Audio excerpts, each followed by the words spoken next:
Hello and welcome to Edutrick. तो आज विज्ञान साइंस का क्लास स्टार्ट करते हैं। तो जो विज्ञान आपका है वह 3 खंड में विभक्त है। आपका जो सिलेबस है 3 खंडों में विभक्त है। तो पहला खंड है खंड क है रासायनिक विज्ञान केमिस्ट्री, ठीक है। और दूसरा जो खंड है वह है जीव विज्ञान बायोलॉजी। और तीसरा जो खंड है वो आपका है भौतिक विज्ञान फिजिक्स, ठीक है। तो इन तीनों खंडों में से पहला खंड स्टार्ट करते हैं रासायनिक विज्ञान केमिस्ट्री स्टार्ट करते हैं। यही आपका पहला चैप्टर से है। तो पहला चैप्टर है रासायनिक अभिक्रियाएं एवं समीकरण, ठीक। केमिकल रिएक्शन एंड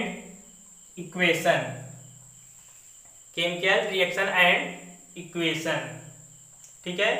तो इस पार्ट में रासायनिक अभिक्रियाएं जो है ये और इससे संबंधित समीकरण है ये हम सीखेंगे। तो ठीक है। तो पहला हेडिंग देखिए क्या है, भौतिक परिवर्तन, ठीक। क्या है, भौतिक परिवर्तन। भौतिक परिवर्तन किसे कहते हैं? तो वे परिवर्तन जिनमें केवल पदार्थों की भौतिक अवस्था एवं आकार एवं भौतिक गुण परिवर्तित होते हैं, परंतु रासायनिक संगठन एवं गुणों पर कोई प्रभाव नहीं पड़ता है, भौतिक परिवर्तन कहलाता है। या हम कह सकते हैं वे परिवर्तन जिसमें परिवर्तन के पश्चात पदार्थ को पुनः मूल अवस्था में प्राप्त किया जा सके, ऐसे परिवर्तन को भौतिक परिवर्तन कहते हैं। जैसे जल का जमना और बर्फ का गलना, लोहे की छड़ को गर्म करना, ठीक है। कोहरा, ये भी आपका क्या हो जाएगा, भौतिक परिवर्तन। और हाँ, भौतिक परिवर्तन में जो देखिए, भौतिक परिवर्तन में जैसे जल का जमना है, जल अगर जम जाएगा तो उसको हम गर्म करके फिर से पिघला सकते हैं, ठीक है। या जैसे मान लीजिए एक लोहे की छड़ है, ठीक है, लोहे की छड़ है, उसको हम गर्म कर देंगे तो कैसा हो जाएगा, लाल हो जाएगा। उसके बाद हम क्या करेंगे, उसको हम पुनः उसी अवस्था में ला सकते हैं। तो पहले छड़ जो था कैसा था, काला था, उसका मान लीजिए रंग काला है या कुछ है, तो उसको जब गर्म करेंगे तो वह कैसा हो जाएगा, लाल हो जाएगा। फिर उसको हम पुनः ठंडा कर देंगे तो वह अपने पुनः अवस्था में आ जाएगा, ठीक है। तो इसी प्रकार अगला हेडिंग है रासायनिक परिवर्तन, ठीक। रासायनिक परिवर्तन में लिखेंगे जिन पदार्थों के संगठन एवं रासायनिक गुण भी परिवर्तित हो जाते हैं, रासायनिक परिवर्तन कहलाते हैं, ठीक है। इसमें क्या होते हैं, इसका भौतिक गुण के साथ साथ इसके रासायनिक गुण भी बदल जाते हैं, ठीक है। इसमें क्या होते हैं, एक अवस्था से दूसरी अवस्था में जाते हैं तो कुछ जब नए बनते हैं कुछ नए पदार्थ भी बन सकते हैं। जैसे दूध से दही बनना, ठीक है। दूध से अगर दही बना देंगे फिर दही से दूध बना सकते हैं आप? नहीं बना सकते हैं, ठीक है। ये आपका क्या हो जाएगा, रासायनिक परिवर्तन। दूध का फटना, जब दूध फट जाएगा उसको फिर से हम फटने के बाद फिर से पुनः दूध में प्राप्त कर सकते हैं? नहीं प्राप्त कर सकते हैं। जैसे जंग लगना, लोहे में जब जंग लग जाता है तो वह रासायनिक अभिक्रिया हो जाएगा, ठीक है। अर्थात कहने का मतलब यह है कि भौतिक परिवर्तन में उसके क्या होते हैं, सिर्फ भौतिक गुण ही बदलते हैं, रासायनिक गुण नहीं बदलता है। जबकि रासायनिक परिवर्तन में भौतिक उसका गुण भी बदलता है और उसका रासायनिक गुण भी बदल जाता है, ठीक है। तो जो रासायनिक परिवर्तन होता है उसमें उसको एक नया पदार्थ भी प्राप्त हो सकता है, जबकि भौतिक गुण में वही रहता है, ठीक है। जैसे मान लीजिए कागज का जलना, कागज जब जल जाएगा उसको फिर उसी में प्राप्त कर सकते हैं? नहीं। तो ये कौन सा परिवर्तन हो जाएगा, यह हो जाएगा रासायनिक परिवर्तन, ठीक है। जैसे मान लीजिए नमक और पानी, ठीक, नमक और पानी को मिला दीजिए, उसका घोल बना दीजिए, उसके बाद घोल बनाने के बाद ये आपका कौन सा हो जाएगा, ये परिवर्तन, ये आपका भौतिक परिवर्तन हो जाएगा, ठीक। क्योंकि हम उसको जब घोल देंगे फिर उसको फिर अलग अलग कर सकते हैं, वाष्पीकरण करके उसको आप नमक को फिर से अलग कर सकते हैं। ठीक, चलिए इसी प्रकार अगला पॉइंट है रासायनिक अभिक्रिया, केमिकल रिएक्शन। ठीक है, रासायनिक अभिक्रिया, केमिकल रिएक्शन। ठीक,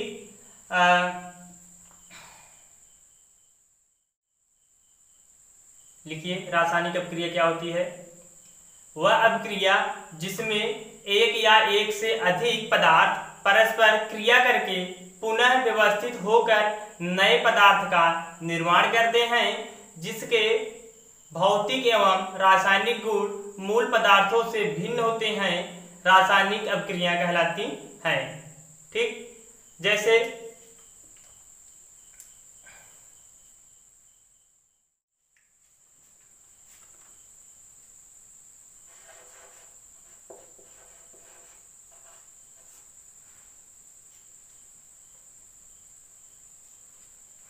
चलिए जैसे 2mg धन O2, इधर हो जाएगा 2mgO।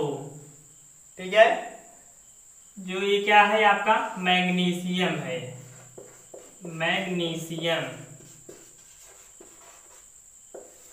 और ये O क्या है, O2 क्या है, ऑक्सीजन। ठीक, ये आपका क्या है, ये ऑक्सीजन है, ऑक्सीजन। ठीक, और MgO को क्या हो जाएगा, MgO को क्या कहते हैं, मैग्नीशियम ऑक्साइड, मैग्नीशियम ऑक्साइड।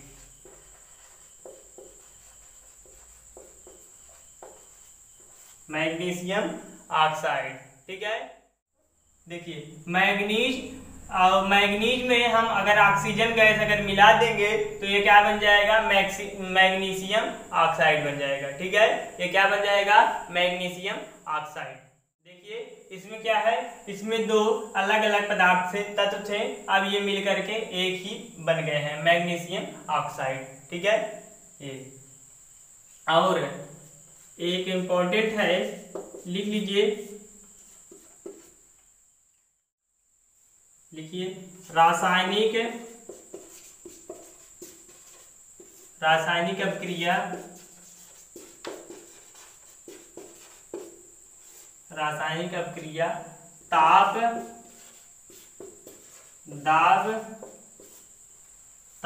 दाब पर प्रभाव डालता है,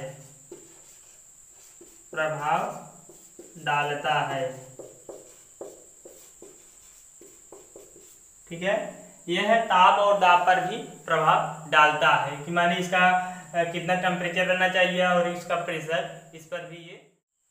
चलिए अगला पॉइंट है रासायनिक समीकरण, केमिकल इक्वेशन।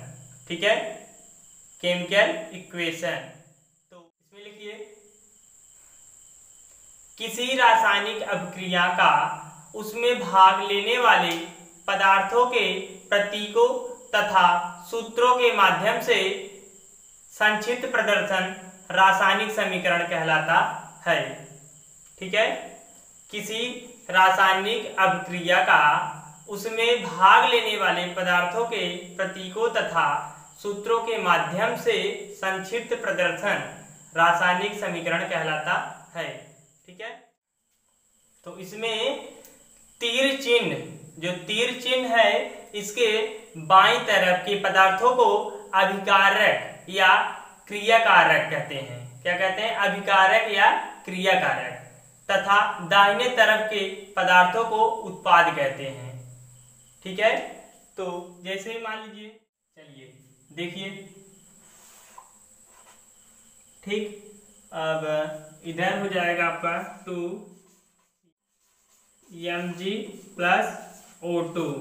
ठीक, ये मिलकर के क्या बनाते हैं, 2mgO।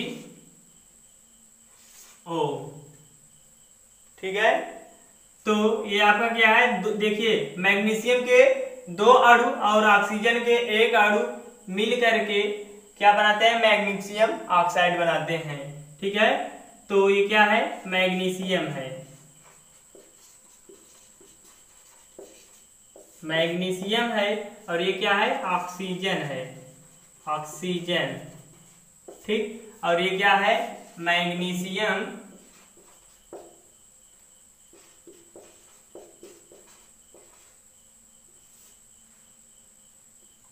Magnesium oxide. ठीक है,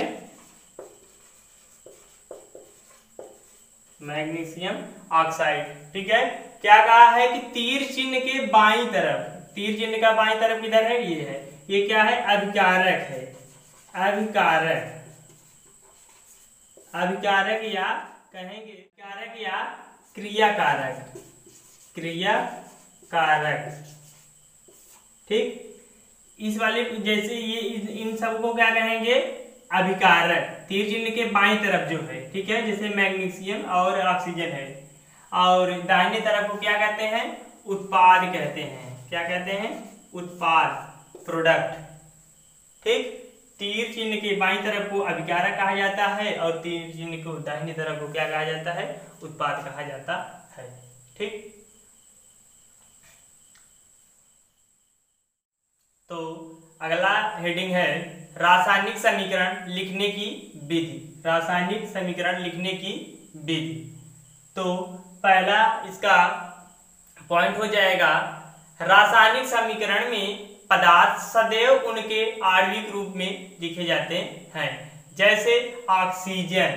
ठीक है, ऑक्सीजन को क्या लिखेंगे, O2, जैसे ऑक्सीजन को क्या लिखेंगे, O2। ठीक, और नाइट्रोजन को क्या लिखेंगे, N2, और हाइड्रोजन को क्या लिखेंगे, H2। ठीक, और ब्रोमीन को क्या लिखेंगे, Br2। ठीक, इसी प्रकार क्लोरीन को भी लिखेंगे Cl2, और आयोडीन, आयोडीन की क्या लिखेंगे, I2।